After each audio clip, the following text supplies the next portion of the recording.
કેમ છે બધાને? મજામાં ને? હવે જુઓ, આપણે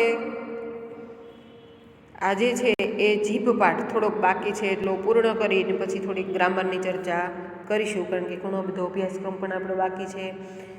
એટલે આમ તો એક્ઝામ તમારી જૂનમાં લેવાશે, છતાં પણ આપણે અભ્યાસક્રમ છે થોડોક વહેલો પૂરું કરી દઈશું, કારણ કે પુનરાવર્તનનો સમય રહે એટલા માટે થઈને. હવે જો જીભ પાઠ છે એની અંદર આપણે ઘણો બધો અભ્યાસક્રમ છે, અભ્યાસ એટલે ટૂંકમાં જીભ પાઠનું અભ્યાસ છે કર્યો છે કે જીભ છે ખરેખર તેના દ્વારા વ્યક્તિ છે એ શાણપણું મેળવે છે. જીભ દ્વારા જેની સંસ્કારિતા છે એ જળવાય છે, અને જીભ છે એ જ કામિની જેવા જાદુ પણ કરે છે. જેમ સ્ત્રી પોતાનું મોહિની અસ્ત્ર એ સામેના વ્યક્તિ ઉપર નાખે, એની જેમ જીભ પણ પોતાના શબ્દો દ્વારા જે કામણ ફેલાવે છે એ ખરેખર અનેરા હોય છે, એ આપણે જોયું.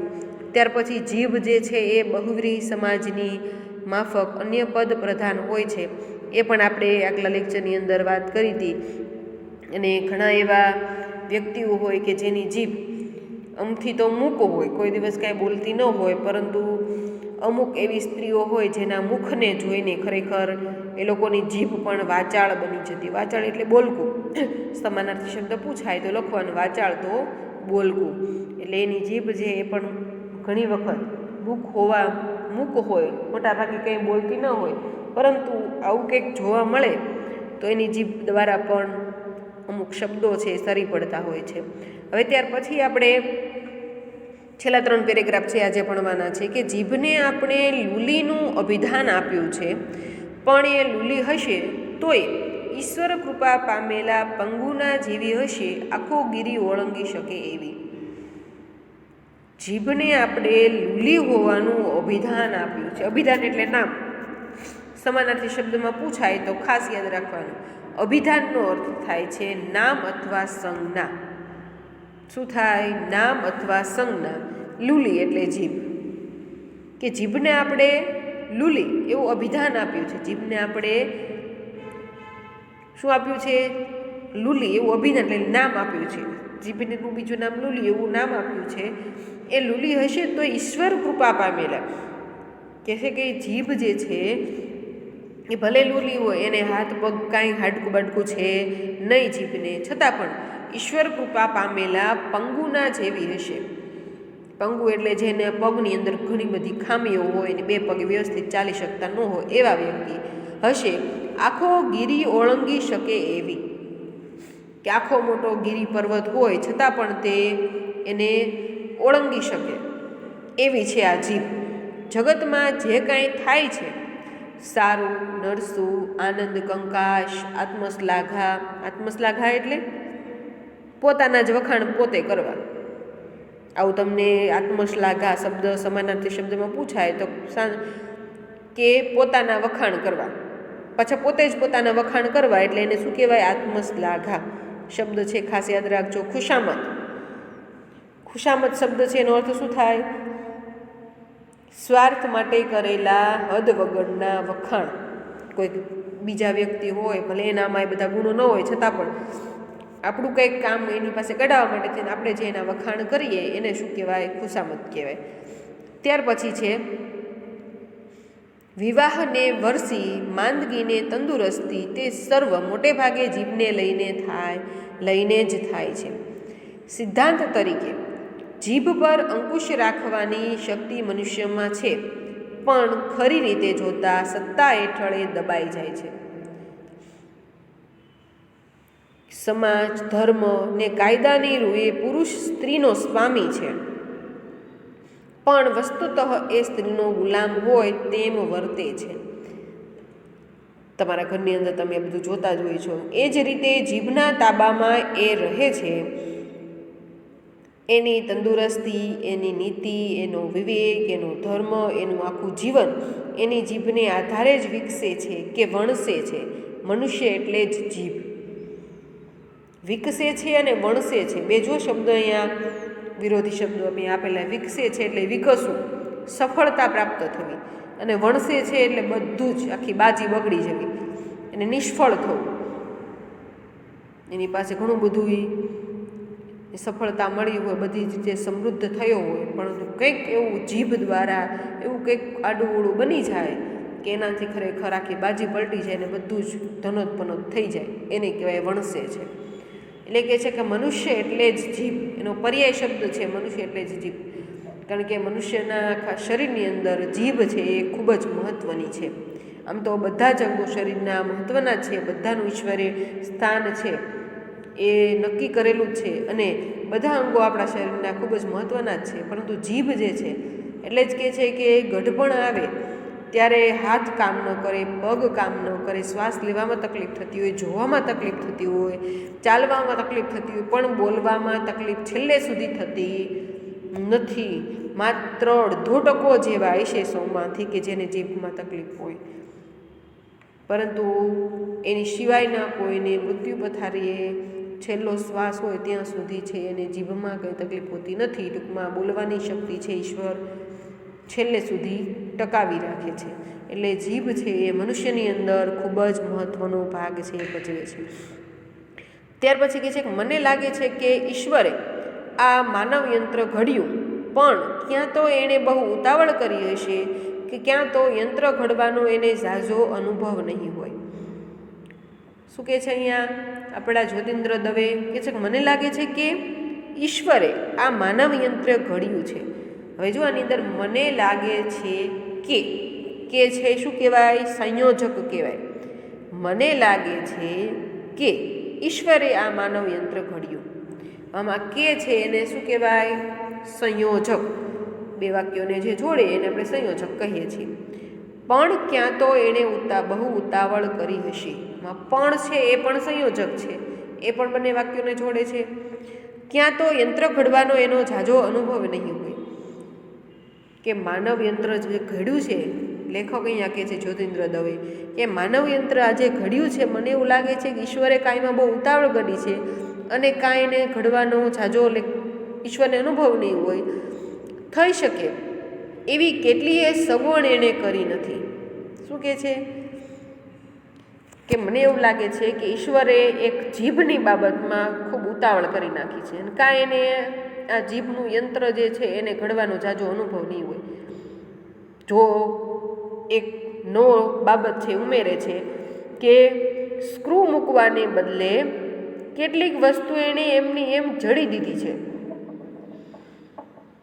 કે શરીરની અંદર જે કંઈ અંગો છે એ બધા એમને આમ લગાવી દીધા છે, એમાં સ્ક્રૂ મૂક્યા હોત તો વધારે સારું થાત. કઈ જગ્યાએ સ્ક્રૂની વાત છે? જુઓ કે જીભને ધારીએ ત્યારે મોંમાંથી છૂટી કરી શકાય, એની રચના કરી હોત, એવી રચના કરી હોત તો કેટલી સગવડ થાત. શું કહે છે અહીંયા કે જીભ મુખમાં એમનામ પડી રહે છે, તો એના કરતાં જીભ છે એની અંદર સ્ક્રૂ ફિટ કર્યા હોત તો કેટલી સગવડ થઈ જાત.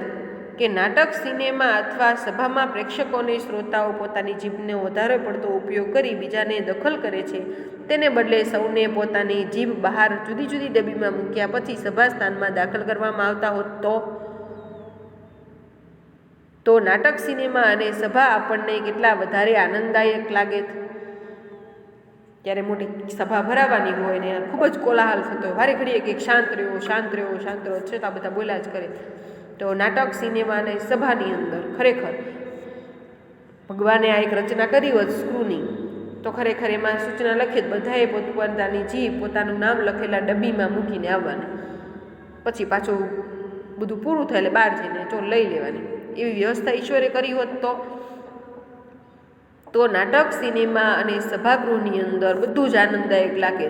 ખોટું બોલ વ્યક્તિઓ કરે ને ખોટો અવાજ થાય, કોલાહલ થાય, એવું કંઈક થાત નહીં.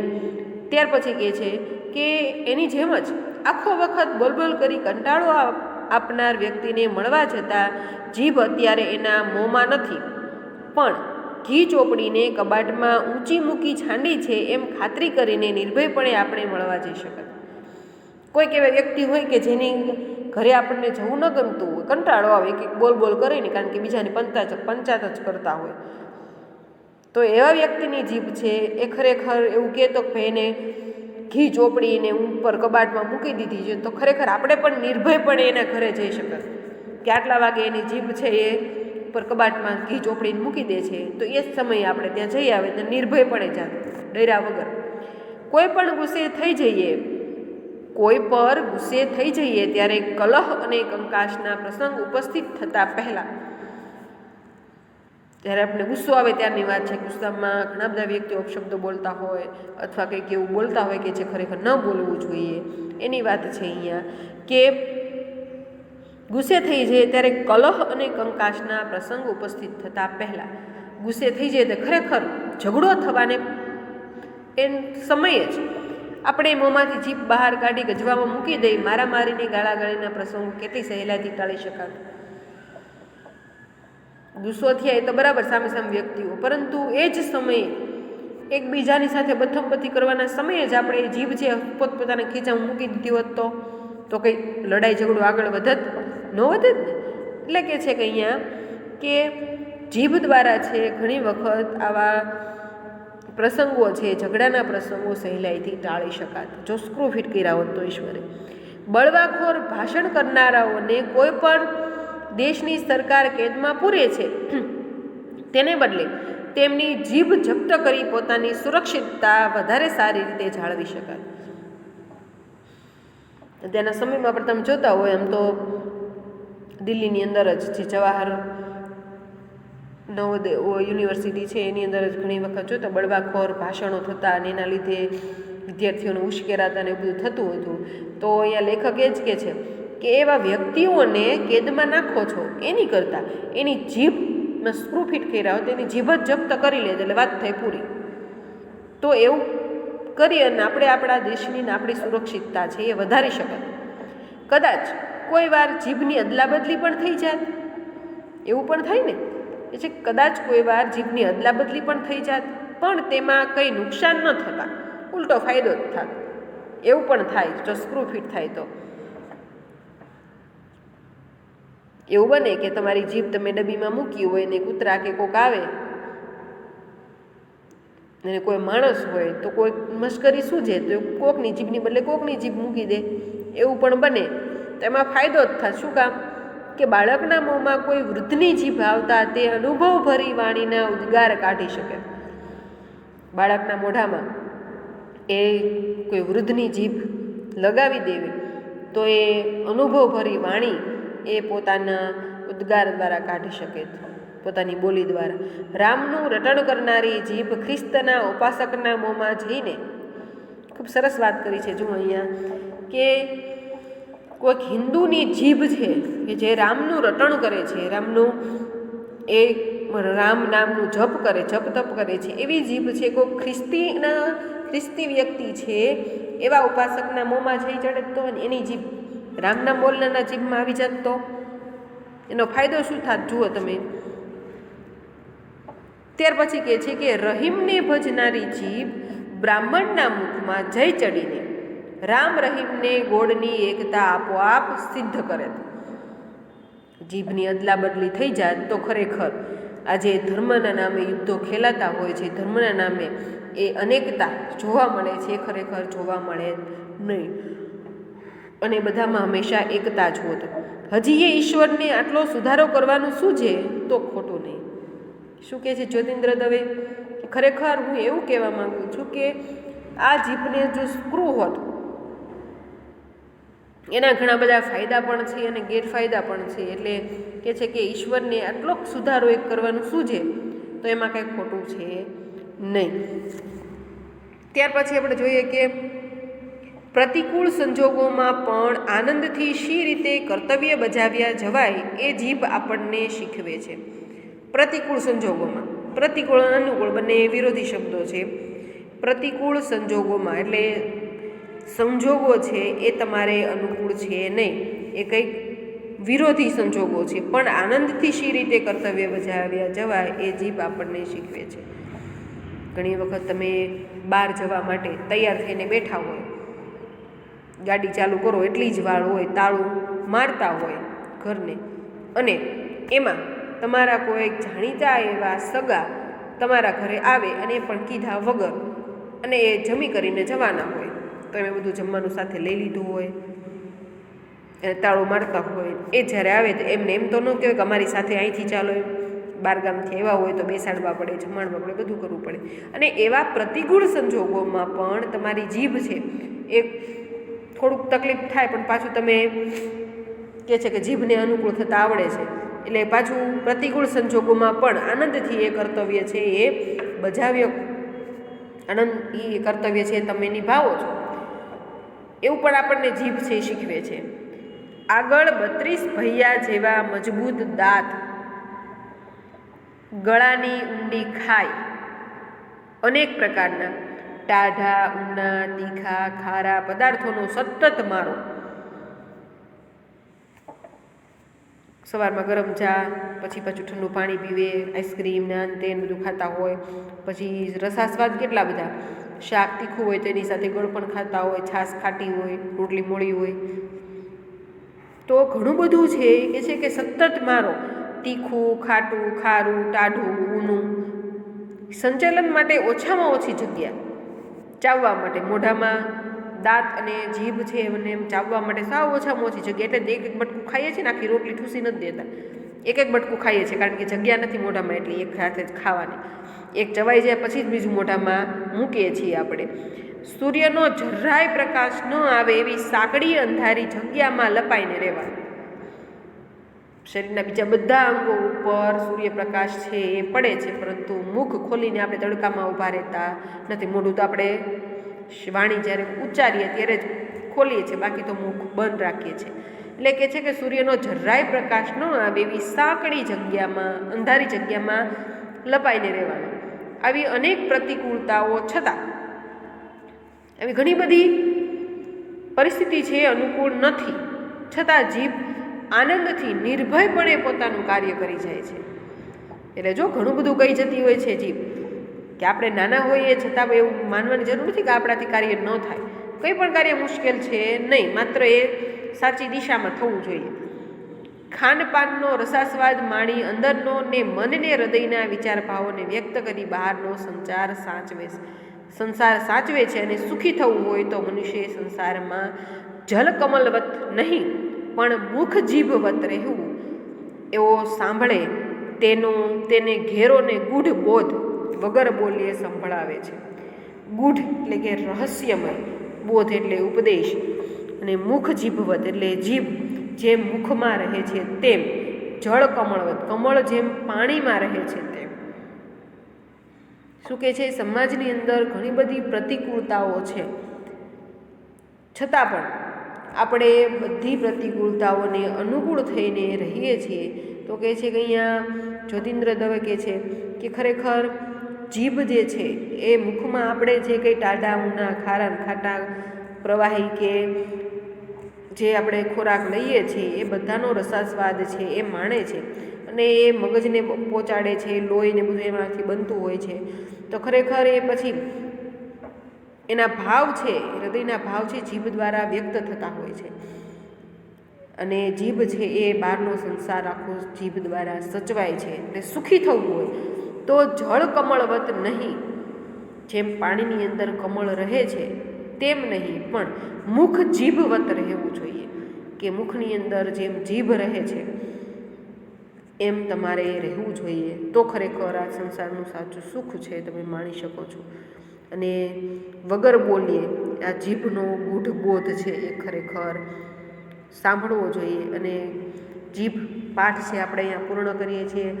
અને જીભ દ્વારા જે સાચા ખોટા બોલવાના શબ્દો હોય, આમ તો ઘણું બધું જ્ઞાન છે તમને જીભ પાઠની અંદર મળ્યું હશે, કે જીભ છે ખરેખર એના 2 કાર્યો છે, કર્મેન્દ્રિય કહેવાય ને જ્ઞાનેન્દ્રિય પણ કહેવાય. બધી વાતો છે આપણે કરી. હવે સ્વાધ્યાયની અંદર જો પ્રશ્નો આપેલા છે કે જીભ દ્વારા 2 મોટા કાર્યો થાય છે.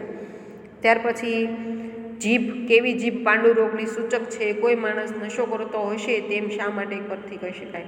આ બધા પ્રશ્નોના જવાબ છે એ ખરેખર તમે તમારા પુસ્તકની અંદર, આ પાઠ મેં તમને વારંવાર કીધેલું છે કે 2 થી 3 વાર તમે પાઠ વાંચો તો તમને ખરેખર એના જવાબ છે એ મળી જ જાય. હવે જો તમને સમાનાર્થી શબ્દો પણ પૂછાતા હોય છે ઘણા બધા, તો કુદરતી શબ્દ છે તો એના 2 સમાનાર્થી કહેવાય, કે નૈસર્ગિક અને પ્રાકૃતિક. તમને 2 આપેલા જ હોય છે, માત્ર સાચા શોધીને તમારે એમાંથી લખવાના હોય છે. ત્યાર પછી છે અધિકાર. અધિકાર શબ્દના બે અર્થ છે, હક એટલે અને દાવો. બીજું છે વાગયુદ્ધ. વાગયુદ્ધ એટલે બોલાચાલી અથવા ગરમાગરમી. યોદ્ધો તો લડવૈયો અને સુભટ. ખાસ યાદ રાખજો, યોદ્ધો શબ્દ છે એનો એક સમાનાર્થી શબ્દ છે યોદ્ધો. સુભટ, સુભટ એટલે યોદ્ધો થાય, લડવૈયો પણ થાય. ત્યાર પછી ઘી. ઘીના સમાનાર્થી શબ્દ છે તૂપ અથવા ધ્રુત. કેદ તો જેલ અને કારાવાસ. ઉપાસક તો આરાધક અને ભક્ત. આ બધા શબ્દો છે, ખાસ યાદ રાખજો. ત્યાર પછી તમને એવો પણ પ્રશ્ન પૂછાય છે, ખાસ મોટાભાગના વિદ્યાર્થીઓનો ખોટા પડે છે, કે અર્થ બદલાય નહીં તે રીતે. સાંભળજો, અર્થ બદલાય નહીં તે રીતે નીચેના વાક્યમાં ઘાટા અક્ષરે જે શબ્દ આપેલો છે એનો વિરોધી શબ્દ મૂકો. એટલે જ્યારે તમે વિરોધી શબ્દ મૂકો છો ત્યારે જે તમે વાક્ય બનાવો છો એ શેમાં આવશે? નકારમાં આવશે. જો તમે જે વાક્ય તમને ઘાટા અક્ષરવાળું આપેલું છે એ હકારમાં હોય તો તમે જે વિરોધી શબ્દવાળું વાક્ય મૂકો એ નકારમાં આવે. એ ખાસ ધ્યાન રાખવાનું.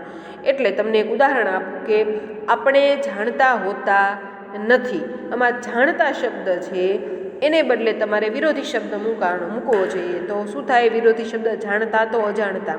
આપણે જાણતા હોતા નથી એનો વિરોધી શબ્દ આપણે મૂકીએ તો આપણે અજાણ્યા હોઈએ છીએ.